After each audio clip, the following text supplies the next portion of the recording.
Hello everybody, welcome back to the Sleep Sleeper series. I just realized, as I started recording this, that I did not make lunch, so you guys get a little extra content today of Snorlax eating some tea. That's a normal sentence to say, right? Eating tea? Oh well. This is just kind of what I've been feeding him, stuff like this. Apples, ginger, any extra filler that isn't corn, because corn is pretty difficult to gather for me right now. So I figured if I want to make a really powerful cornmeal, I'm going to need to have a lot of it stockpiled up. So I figured I'll save that for something that I care about a bit more. Interestingly, this is the account that has gotten more crits than the other account, and this is the account that I care less about it on this week, because I'm trying this week, don't get me wrong, but I'm not, like, going crazy for it. I'm not gunning for Master 20. So, the fact that I've gotten, like, 3 or 4 crits on this one is like, really? Come on, game, really? But it looks like we're probably going to clear a million Snorlax strength pretty easily. We got 2 days left still, so not too concerned. Anyway, let's get into reviewing our sleep data. I just realized I also did not plug this in. I like to plug it in while it's casting because it drains the battery to cast to the computer for the recording of these. Alrighty. 100% sleep score. That looks like slumbering. Yep, slumbering. So slumbering at Snowdrop. That's going to be primarily ice types, I think. Ice types are like the featured thing for slumbering there. Wow, not a single 1-star. That's kind of cool. Actually, very good for this week. Because we need more... Well, it depends on what those 2-stars are. If it's a bunch of 2-star first stages, I'd much rather have a bunch of 1-star final stages. Which it looks like we got a bunch of 2-star 1 stages. Exactly what I was saying. Or early stage. We did get a new sleep style, though, in what looks to be 3-star Alolan Vulpix. Powder Snow Sleep. If it was more visible, it would be very cute. See, that is very cute. It's not very cute on the first screen, though, because it blends in so much that you can't even really see it. Oh, well. As for all the Pokemon here, I think the only one that we're really interested in is the Swablu.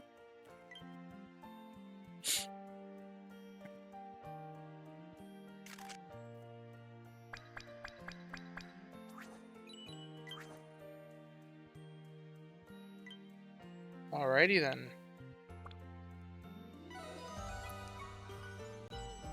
Studied all the Pokemon. And like I said, yeah, the only one that we're really interested in at all is the Swablu. So we'll attempt to catch the Swablu. If it doesn't happen, it doesn't happen.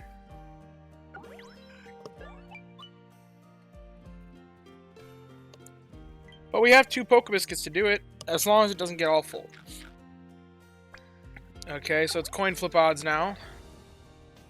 Come on, Hey, we do get to catch it. Would you look at that? Swablu's coming home with us today.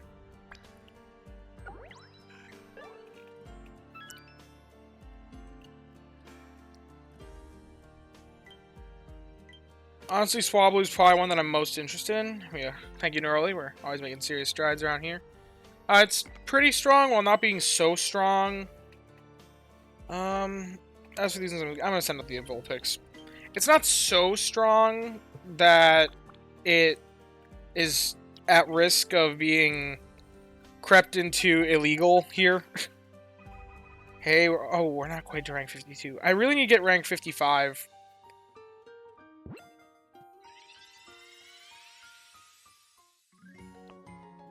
Hasty nature. That's like XP up, energy down, which is actually a bit of a dagger here. But I'm seeing something unique. Something very nice. That's a very finding S. So the energy down does suck, because energy is a struggle on the sleepers. But with it having charge energy S, it's not as big of a concern. Unfortunately, it's really just got Berry Finding S, and that's like the only thing going for it. So I can't see it competing with the Rat Squad.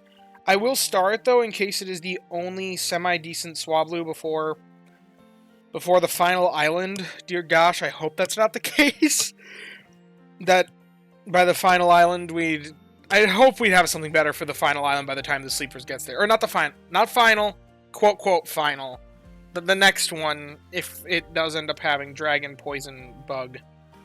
Speaking of which, I've heard some people say that they think it's not going to be Dragon Poison Bug, but those Pokemon that have those types really need it.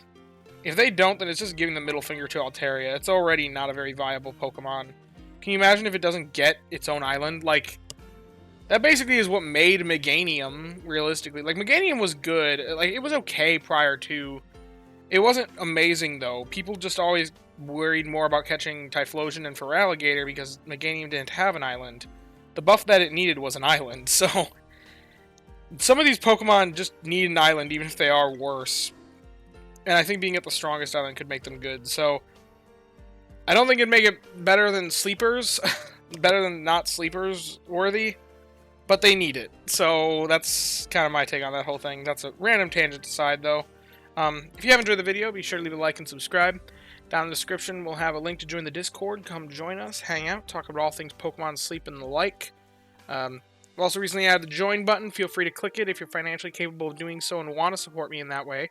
I've got no paywalled content, but it's there as an option for showing your support. And as always, I thank you all for watching and hope that you all have a wonderful day. Bye-bye now.